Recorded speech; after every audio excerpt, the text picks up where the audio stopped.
গগন পূর্ণ করি পুঞ্জ পুঞ্জ রূপে। দিনের পর দিন, রাতের পর রাত, মাসের পর মাস গড়িয়ে আসে পহেলা বৈশাখ। চৈত্র অবসানে বর্ষ হলো শেষ, এলো নতুন বছর, নববর্ষ। প্রকৃতির এই শুভারূপে আমরা এসে আগমন হয়েছি বসন্তের এই উৎসবে। পুরাতন বছরের জীর্ণ ক্লান্ত রাত্রির অন্তিম প্রহর হলো ঘোষিত, তিমির রাত্রি জুড়ে ঘোষিত হলো এই শুভ দিনের আগমন। তাই আমরা এই দিনের পূর্ব দিগন্তে উদিত হলো নতুন দিনের জ্যোতির্ময় সূর্য। তাই এই শুভ দিনের কাছে আমাদের অনেক প্রত্যাশা, প্রার্থনা, দুঃখ জয়ের। ধন্যবাদ। আমাদের কাছে এটা অনেক নতুন, আগেও কোনোদিনও হয়নি। এটা নতুন হয়েছে, তো আমাদের কাছে অনেক আশ্চর্যজনক। আমরা এখানে অনেক আগে মৃৎশিল্প জিনিস এসেছে, পান্ডা উৎসব হয়েছে, অনেক মানে আমাদের কাছে শিল্প সংস্কৃতির বিষয়গুলো উল্লেখ করা হয়েছে।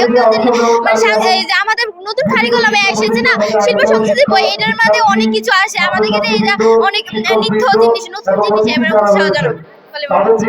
১৩১ বঙ্গাব্দে আমাদের মদন উপজেলার আজকে যে আনন্দ শোভাযাত্রা এবং বৈশাখীর যে উদযাপনটা এত সুন্দরভাবে আয়োজন করেছে আমাদের উপজেলা নির্বাহী এবং বিভিন্ন হাই স্কুল, কলেজ এবং পৌরসভা এবং উপজেলা পরিষদের সকলকে নিয়ে এত সুন্দরভাবে যে আনন্দ শোভাযাত্রা থেকে শুরু করে বর্ষবরণের যে আয়োজনটি করেছেন, আমরা আসলে অত্যন্ত অভিভূত।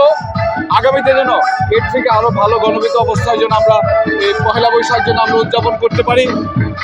আগামী দিনের প্রজন্মকে আমরা যেন এই সংস্কৃতিকে তুলে ধরতে পারি, এই আশাবাদ ব্যক্ত করে মাননীয় প্রধানমন্ত্রীর অসাম্প্রদায়িক বাংলাদেশ চেতনায় আগামী দিনে উত্তরোত্তর সমৃদ্ধি কামনা করে আমি আমার বক্তব্য এখানে শেষ করছি। এবং আমার অনুভূতি এই পর্যায়ে আমি অত্যন্ত অভিভূত যে এই বর্ষবরণ উদযাপন আমাদের এই নেত্রকোনা জেলার মদন উপজেলা এত আনন্দ ঘন মুহূর্ত নিয়ে আমরা পালন করতে যাচ্ছি। ধন্যবাদ আপনাকে। নতুন, আগেও কোনোদিনও হয়নি। এটা নতুন হয়েছে, তো আমাদের কাছে অনেক আশ্চর্যজনক। আমরা এখানে অনেক আগে মৃৎশিল্প জিনিস এসেছে, পান্ডা উৎসব হয়েছে, অনেক মানে আমাদের কাছে শিল্প সংস্কৃতির বিষয়গুলো উল্লেখ করা হয়েছে। যে আমাদের নতুন কারিকুলামে এসেছে না শিল্প সংস্কৃতির বই, এটার মধ্যে অনেক কিছু আসে। আমাদের কাছে এটা অনেক নিত্য জিনিস, নতুন জিনিস এবার উৎসাহজনক বলে মনে হচ্ছে।